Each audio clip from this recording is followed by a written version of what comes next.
La grandezza di Rita sta nel mettere sempre Gesù al centro della sua vita.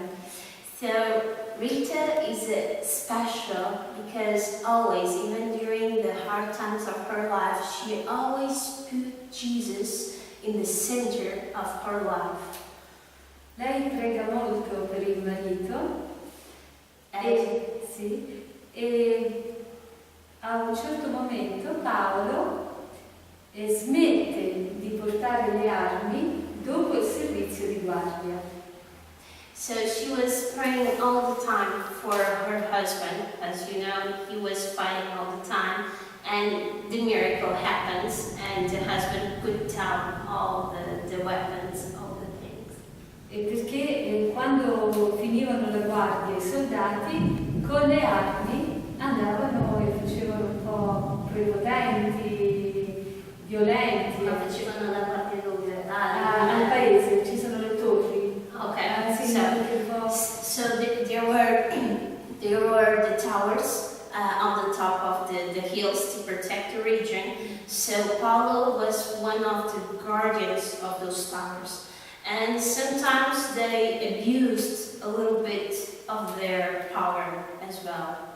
Questo significa un cambiamento di vita in Paolo e lui paga questo cambiamento perché i suoi amici lo uccidono. Sì. Okay. So this means that Paulo changed his life. So when he decided to not do this anymore, but is a changing that he pays with his life, because as you know, his friends were the ones killing him. Rita si sa che conosce l'assassino del marito, ma non dirà chi è stato, per evitare la vendetta. So we do know that Rita knew who was the one stabbing, killing her husband, but she will not reveal that because she didn't want the revenge, so it was to avoid the revenge. In questo periodo la vendetta era una cosa importante, sociale. Se qualcuno aveva fatto un'offesa alla mia famiglia, io dovevo vendicarmi. Okay. So to understand this period, we have to remind that the revenge at the time was something social, something normal. So if someone had did some damage to your family or wherever, the revenge was something social. So if someone had something to you, you had to answer with the revenge. So it's normal by the time this to happen.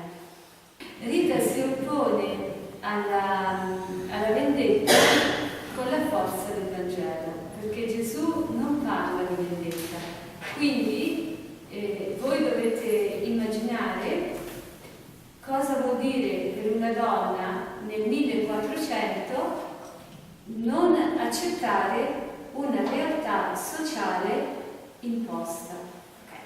And it's here that we see the... In America è un po' difficile, però è... Okay, so here we see the power of Rita, because we have to understand how hard it was in the 1400s for a woman, for Rita, don't accept something that was social, that was normal. So, and it's also here that we understand that the gospel was the center of Rita's life, because Jesus never speaks about revenge. So she wanted to follow the words of Jesus, and she didn't want this. But at the same time, maybe we can find something normal, but our name is saying how important it is to us to understand how hard it was to Rita to renounce what was social, what was common by that time. So people thought was awkward, strange, this Rita's attitude. Che cosa vuol dire per Rita rimanere sola? Perché siamo nel 1400 e una donna sola è una donna esclusa. il marito morto, i figli morti, la famiglia del marito contro, perché lei non voleva la vendetta. Quindi Rita è una donna sola che si aggrappa alla preghiera fortemente. Okay. So she's saying that it's also important to understand in the 1400s, women that was completely alone, without no husband, without no kids, with the husband family against her because she didn't want the revenge. So by that time, a woman that was completely alone, and once again, in these hard times, that she supports her life in Jesus and in the gospel. I think that's another aspect of Rita that maybe we need to emphasize, especially as a woman. Yeah. Especially as a woman. In the 1400s, so Yes. that's even more Yes, difficult yes, than yes. nowadays, because the women by that time was considered inferior in respect of the men. So it's completely different from our days.